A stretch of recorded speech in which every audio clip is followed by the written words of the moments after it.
Assalamualaikum warahmatullahi wabarakatuh. Hai anak-anak kelas 6 A, B, dan C. Nah, kita udah ketemu ya beberapa hari untuk PTM ya, untuk PTMT kemarin. Nah, sekarang kita harus lanjut di PJJ. Nah, kali ini PJJ kita di hari Jumat tanggal 17 September 2021. Nah, di pelajaran Bahasa Indonesia. Nah, untuk materi kali ini agak penting ya, jadi mohon ditonton sampai habis. Sebelum kita masuk ke pelajaran, kita berdoa dulu ya. Yuk kita doa bareng-bareng. Bismillahirrahmanirrahim. Raditu billahi robba wa bil islami dina wa bi muhammadin nabiyya wa rasulah. Rabbi zidni ilma warzuqni fahma.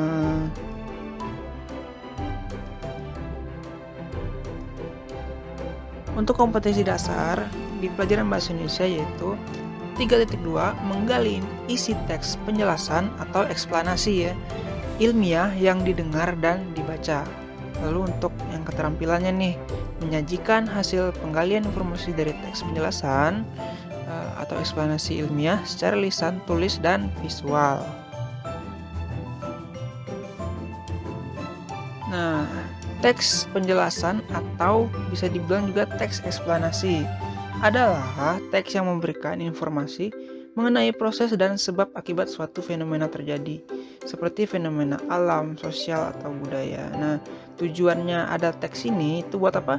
Untuk memberikan pengetahuan kepada yang membaca. Nah, kemarin kan kita pas pertemuan tatap muka, kita udah baca banyak ya. Kita baca teks penemu listrik, lalu juga ada penemu televisi. Nah, itu adalah beberapa contoh dari teks eksplanasi.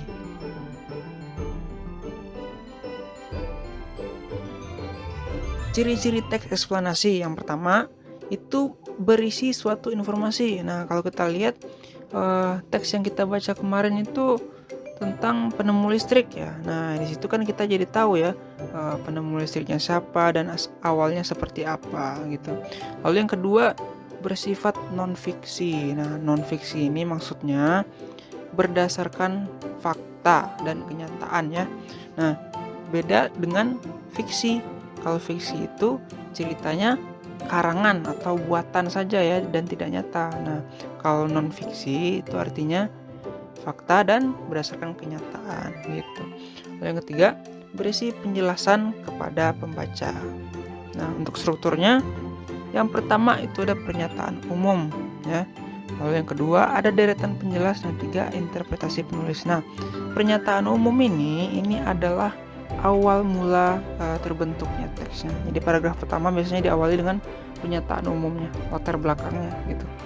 Lalu yang kedua, deretan penjelas maksudnya adalah yang menjelaskan tentang pokok yang akan dibahas, pokok yang akan dijelaskan dalam teks eksplanasi ini.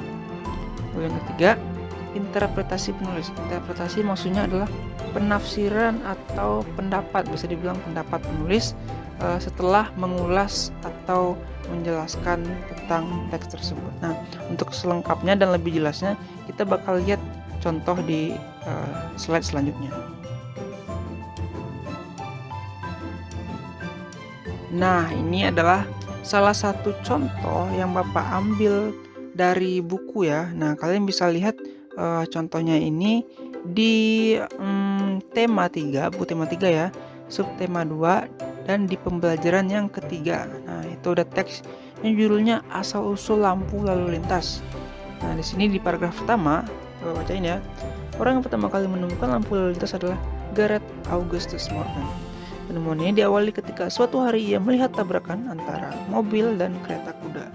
Ia kemudian berpikir cara menemukan suatu pengatur lalu lintas yang lebih aman dan efektif. Nah, yang barusan Bapak bacain adalah pernyataan umumnya, pernyataan awalnya yang mendasari sebelum kita masuk ke penjelasannya. Nah, kita langsung yang kedua ya, deretan penjelas. Nah, deretan penjelasnya adalah Morgan menciptakan lampu lalu lintas terdiri dari atas 3 lampu, yaitu sinyal stop ditandai dengan lampu merah, go ditandai lampu hijau, dan posisi bersiap-siap atau berhati-hati ditandai dengan lampu kuning. Lampu kuning inilah yang memberikan jarak waktu untuk mulai berjalan atau berhenti. Nah, itu adalah deretan penjelasnya. Paham ya? Jadi ada terlihat ya bahwa di sini penulis ini berusaha untuk ngejelasin ke kita nih apa aja yang udah dilakukan oleh Gareth Augustus Morgan ini, bagaimana tahap-tahapnya gitu ya. Tahap-tahap dia menciptakan lampu lalu lintas. Nah, lalu yang ketiga, manfaat penemuan Morgan dapat dirasakan hingga sekarang. Apa jadinya kalau di jalan raya tidak ada lampu lalu lintas, kecelakaan akan banyak terjadi diakibatkan oleh tabrakan. Nah, karena perbedaan arus ya. Nah, adanya lampu lalu lintas, kelancaran arus dapat terjamin. Nah, barusan itu adalah interpretasi penulis. Nah, seperti kita lihat ya, di situ penulis mencoba untuk mengeluarkan pendapat dia.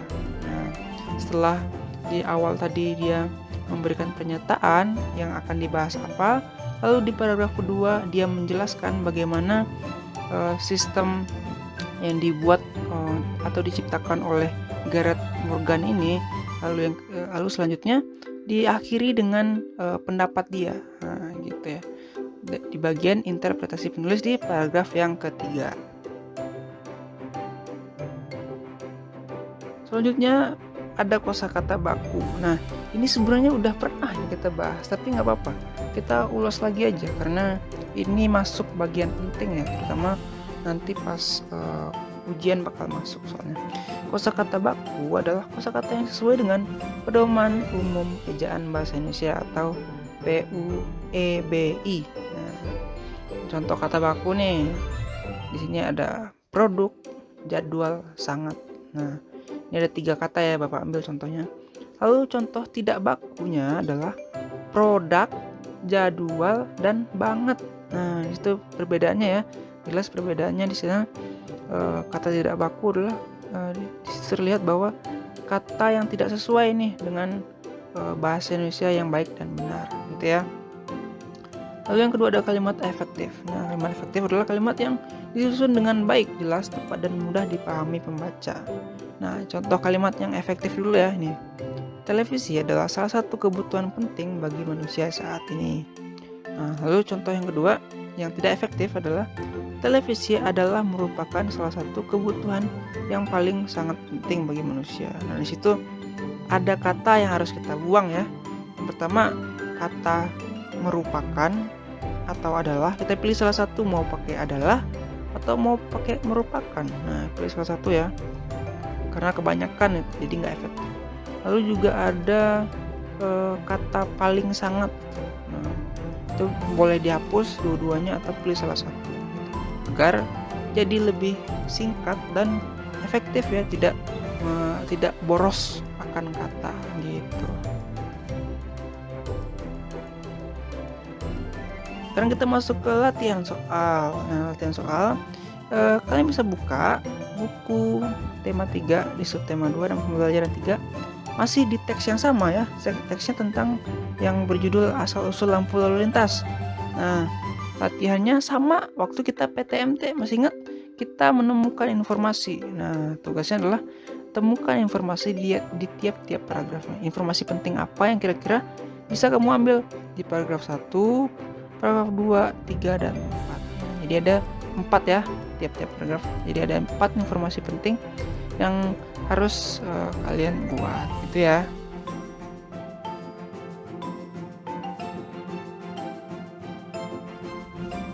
Alhamdulillahirobbilalamin, pembelajaran jarak jauh atau daring kita untuk mata pelajaran bahasa Indonesia sudah selesai ya. Nah, terima kasih untuk anak-anak kelas 6A, B, dan C yang ganteng-ganteng, cakep-cakep, dan cantik-cantik pokoknya mah. Nah, yang sudah menyaksikan dari awal sampai habis ya. Terima kasih ya. Sampai ketemu, kita masih ada pertemuan tatap muka selanjutnya ya. Sampai ketemu di pertemuan selanjutnya. Ucapkan terima kasih. Sampai jumpa. Assalamualaikum warahmatullahi wabarakatuh. Bye bye.